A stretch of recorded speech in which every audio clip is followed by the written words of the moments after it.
Shane, the offensive line, I think more than any other position this year, has really been banged up with injuries. How's that affected you guys when you don't have that great continuity with people going in and out of the games with injuries all the time? Well, pretty much from the start, this whole entire offseason since January through spring ball, we've been focusing on playing a bunch of different guys. So, like, different guys playing different positions. I made the move from tackle to guard in spring. Guys like Jeff Mogus made the move from guard to tackle. So we've been playing next to different guys the whole time, and I think that was by plan, just so because situations arise, people get hurt. So when now in a situation where you may not be playing next to the same guy I played next to last week, but it doesn't really matter for me because I've taken reps with everyone.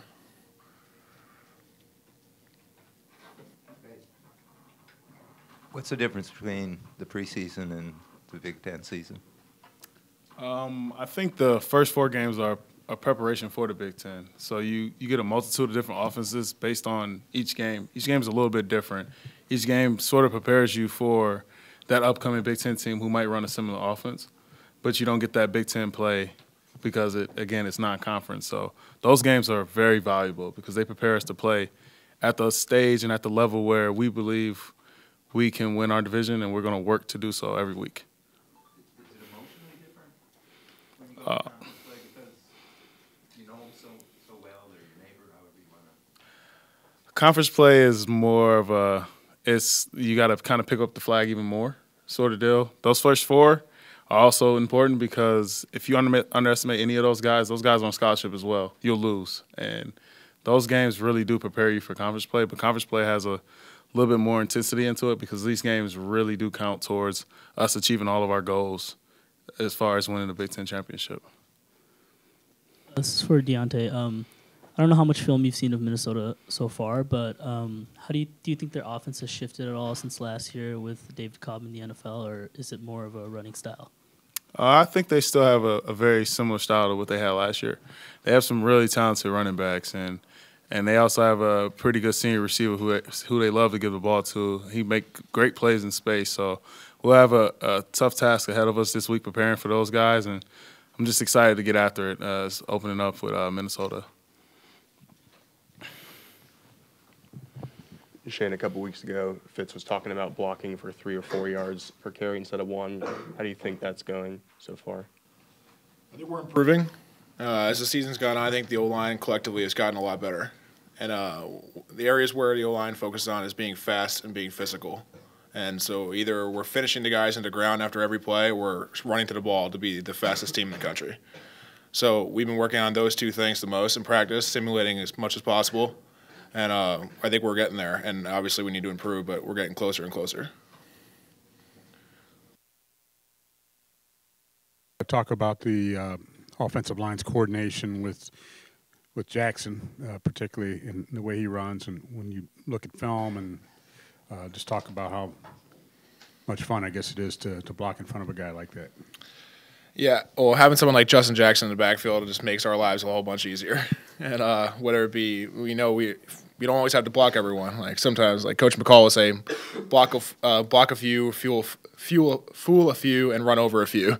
And Justin is definitely the guy who can make people miss. He can run people over. And also, we have Warren Long's phenomenal running back, Solomon Fall. So it's a lot of fun blocking for the guys, just because even when we don't do our job, they make us look really good sometimes.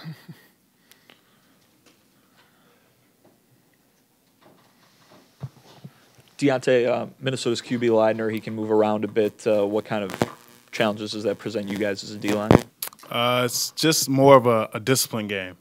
They're a team who loves to put the ball in the hands of their running backs as well as their quarterbacks. So for us, we have to key in on 2 guys who can run the ball. So past situations, we have to be disciplined in our rush lanes, and then run, we have to be sound in our gap discipline. So it's just another dynamic to their offense in which we have to account for.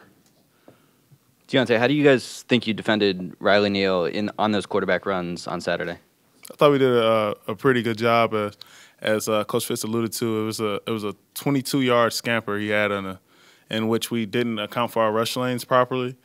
Myself, I got a hand on him, and I didn't finish the play. So it's guys like Riley and guys like Mitch that can really make you pay for making a very tactical mistake.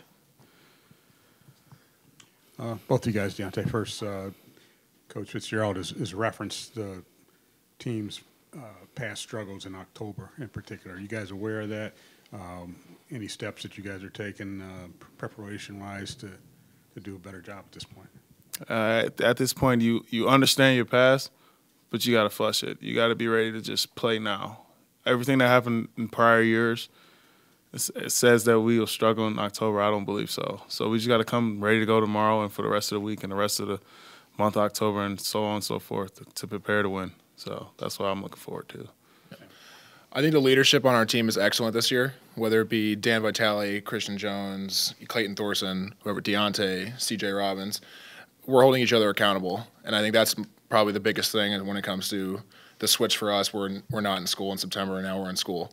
So it's no excuse. It doesn't change the fact you still should be doing it just as much film, if not more, than you were in September. So holding each other accountable is what's going to get us on the right track. Deontay, your defense has played a lot of mobile quarterbacks, Duke, of course, and last week against Ball State. Do you think there's a clean parallel for Minnesota and what they do with Mitch Leidner, or is it a completely different set of problems that they present? I think there's a lot of similarities to the quarterbacks we face that are very, pretty mobile. But he presents a different challenge because I would say he's somewhat more physical when he runs the ball. He can take a hit, so they have an ability to run him a lot. So we have to be able to be disciplined in our gap and integrity, and also being very disciplined in pass rush lane. So he presents a very good challenge when he has the ball in his hands, on his feet. Shane, you mentioned Clayton and being one of the leaders of the team. What is it like when he's out there on the field? I mean, he's had his good moments, his bad moments. What is he like for you guys on a play-to-play basis? Well, you certainly wouldn't know Clayton's a freshman, honestly. He might as well be a fifth-year senior for us. He's out there, he's leading the offense, he's talking to the O-line, he's talking to receivers. I think he's done a phenomenal job this year, and I have complete confidence that he's our quarterback and he's going to do a great job throughout the rest of the year.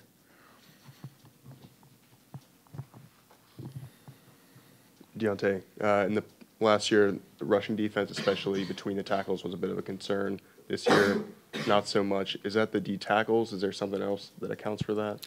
Yeah, you got some guys inside that don't get any glory. You got guys like C.J. Lanny. You got Ben Oxley. You got Greg Kuhar.